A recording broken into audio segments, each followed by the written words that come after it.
Hello friends, welcome to my channel D story. আমার আজকের recipe ডিমের ঝোল।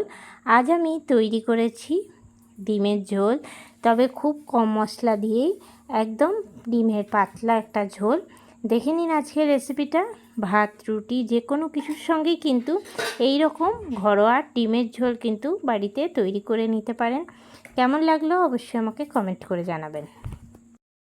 সবার প্রথমে আমি কড়াই চাপিয়ে নিয়েছি আর কড়াইয়ের মধ্যে দিয়ে দিচ্ছি জল। এবার আমি ডিমগুলো সিদ্ধ করতে দেবো। দিয়ে দিচ্ছি আমি একটা একটা করে ডিমগুলো সিদ্ধ হওয়ার জন্য। আর যেহেতু আমি ডিম আলুর ঝোল করছি তার জন্য কিন্তু আমি আলুও এর মধ্যে দিয়ে দেবো। আমি এখানে ডুমো ডুমো করে আলু কেটে রেখেছি, তাহলে একসঙ্গে কিন্তু সিদ্ধটাও হয়ে যাবে।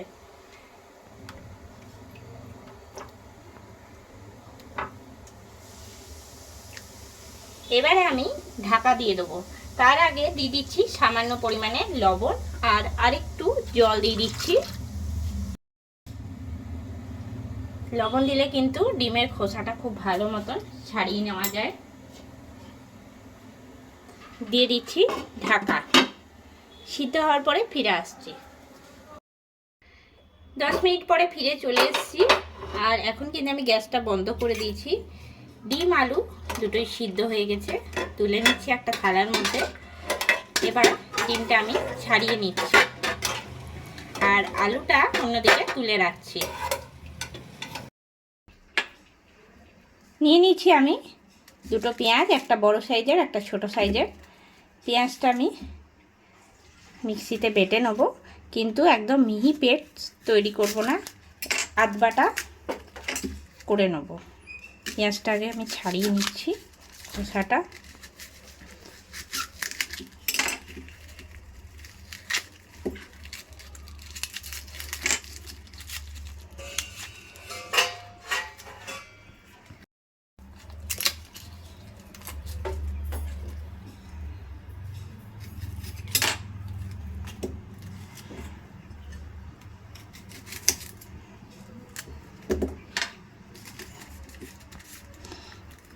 তো আপনারা চাইলে কিন্তু পেঁয়াজটা বটির মধ্যে কেটেও দিতে পারেন, তবে পেঁয়াজটা আধবাটা করে দিলে কিন্তু টেস্টটা খুব ভালো আসে।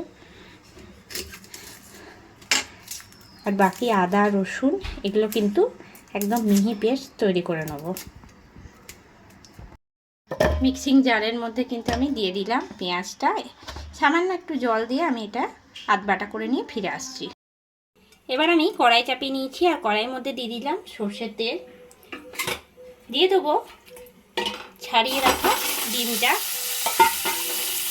এর মধ্যে এবার দিয়ে দিচ্ছি হলুদ আর লবণ। ডিমটা ভাজার সময় সামান্য পরিমাণে হলুদ দিয়ে দিচ্ছি, দিয়ে দিচ্ছি লবণ আর দিয়ে দিচ্ছি সামান্য পরিমাণে লঙ্কার গুঁড়ো। এতে করে কিন্তু ডিমটা ভাজার পরে খুব সুন্দর একটা কালার আসবে। দিয়ে নিয়ে নাড়িয়ে নেব, নাড়িয়ে ডিমটা ভেজে নেব। ডিমটা কিন্তু এখন নাড়াচাড়া দিয়ে আমি ভেজে নিচ্ছি, তবে ডিমটা কিন্তু খুব ডিপ ফ্রাই করব না, হালকা করে ভেজে নিলাম। এবার আমি তুলে নিচ্ছি।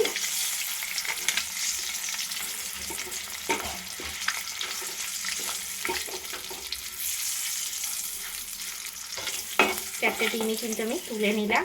এবার আমি এর মধ্যে দিয়ে দিচ্ছি বেটে রাখা পেঁয়াজ। পেঁয়াজটা আমি আধবাটা করে নিয়েছি।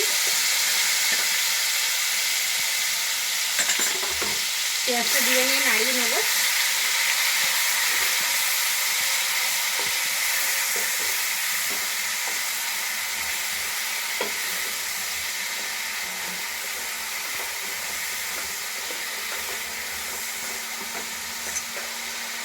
বাকি যেটুকু আছে সেটুকু দিয়ে দিচ্ছি।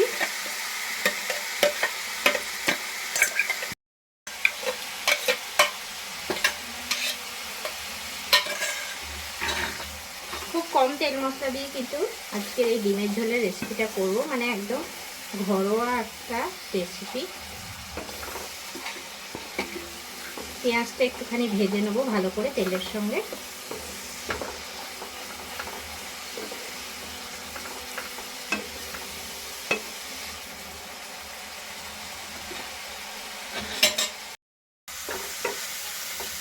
পাঁচ মিনিট পরে কিন্তু আমি দিয়ে দিচ্ছি আদা রসুনের পেস্ট। এখন পেঁয়াজটা অনেকটা ভাজা ভাজা করে নেওয়া হয়ে গেছে। আদা রসুনের পেস্ট দিয়ে নাড়াচাড়া করব।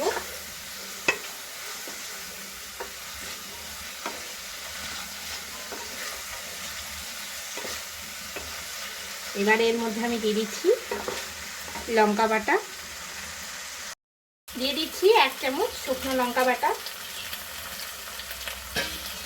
দিয়ে দিচ্ছি জিরে বাটা 1/2 চামচ,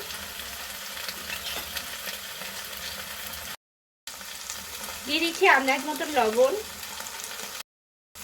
হলুদের গুঁড়ো নিয়ে নাড়াচাড়া করব।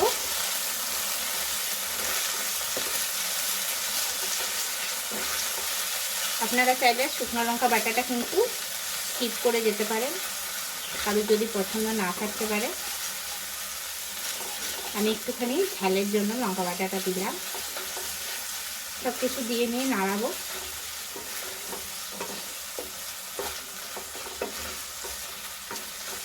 এবার সামান্য করে জল দেবো, কেননা সাইডে তেল ছাড়তে শুরু করে দিয়েছে। আমি এখানে মশলা বাটার জলটাই একটু করে দিচ্ছি।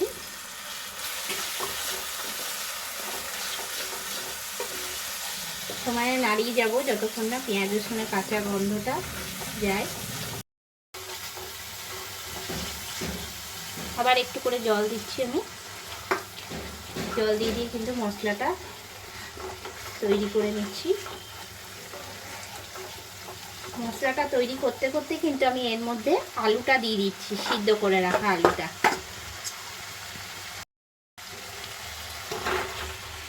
আলুটা দিয়ে নাড়াচাড়া করব। আলুটা কিন্তু আর ভাজার প্রয়োজন নেই, আলাদা করে এর সঙ্গে দিয়ে দিলেই কিন্তু খুব সুন্দর স্বাদ আসে।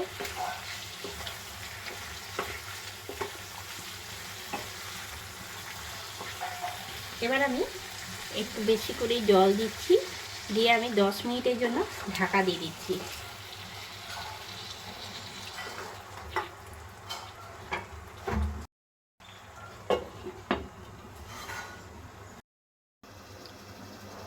পাঁচ মিনিট পরে আমি ঢাকনাটা খুলে নিলাম। এবার আমি নাড়িয়ে নিচ্ছি।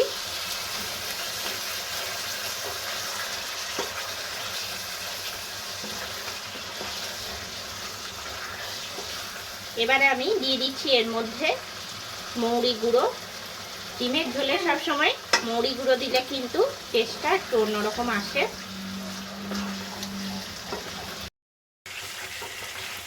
এখন কিন্তু আলুর সঙ্গেও খুব ভালো করে মশলাটা কষিয়ে নেওয়া হয়ে গেছে। এবার আমি এর মধ্যে দিয়ে দিচ্ছি জল।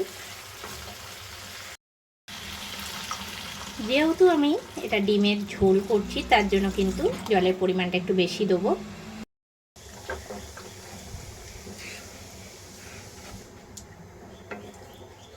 জলটা দিয়ে কিন্তু আমি 5 মিনিটের জন্য ফুটতে দেবো আলুর সঙ্গে। মশলাগুলো সাইড থেকে নিয়ে নিচ্ছি। এবার আমি 5 মিনিটের জন্য ঢাকা দিচ্ছি। 5 মিনিট পরে আমি ঢাকনাটা খুলে নিলাম। এবার দিয়ে দিচ্ছি ভেজে রাখা ডিমগুলো। ডিমগুলো দিয়ে নাড়াচাড়া দিয়ে নেব। আবার আমি 5 মিনিটের জন্য ঢাকা দিয়ে দিচ্ছি। 5 মিনিট পরে আমি ঢাকনাটা খুলে নিলাম। আর এখন কিন্তু ডিমের ঝোলটা পুরোপুরি রেডি হয়ে গেছে। গ্যাস বন্ধ করে দিলাম। এবার আমি বাটির মধ্যে তুলে রাখছি। তৈরি হয়ে গেল আমার আজকের রেসিপি ডিমের ঝোল।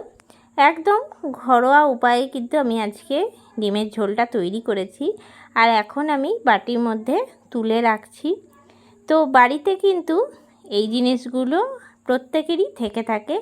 খুব সহজেই কিন্তু এইরকমভাবে ডিমের ঝোল তৈরি করে নিতে পারেন, এক্সট্রা কোনো মশলা ছাড়াই কিন্তু। পেঁয়াজ রসুন আদা বাটা দিয়েই আজকের এই রেসিপিটা তৈরি করেছি। কেমন লাগলো রেসিপিটা অবশ্যই আমাকে কমেন্ট করে জানাবেন। আর এই রকম ডিমের পাতলা ঝোল কিন্তু খেতে খুবই সুন্দর লাগে। রুটি পরোটা অথবা ভাত যে কোনো কিছুর সঙ্গে কিন্তু আমরা সাধারণত এরকম ডিমের ঝোল খেয়ে থাকি। আপনারাও কিন্তু অবশ্যই একবার বাড়িতে এই রকমভাবে ট্রাই করে দেখবেন। আর কেমন লাগলো অবশ্যই কিন্তু আমাকে কমেন্ট করে জানাবেন। আমার আজকের এই রেসিপিটা ভালো লেগে থাকলে লাইক করবেন, শেয়ার করবেন। এই চ্যানেলের নতুন বন্ধু হয়ে থাকলে চ্যানেলটা সাবস্ক্রাইব করার অনুরোধ রইল। পাশে থাকা বেল আইকনটা প্রেস করে রাখবেন সবার আগে নোটিফিকেশন পাওয়ার জন্য।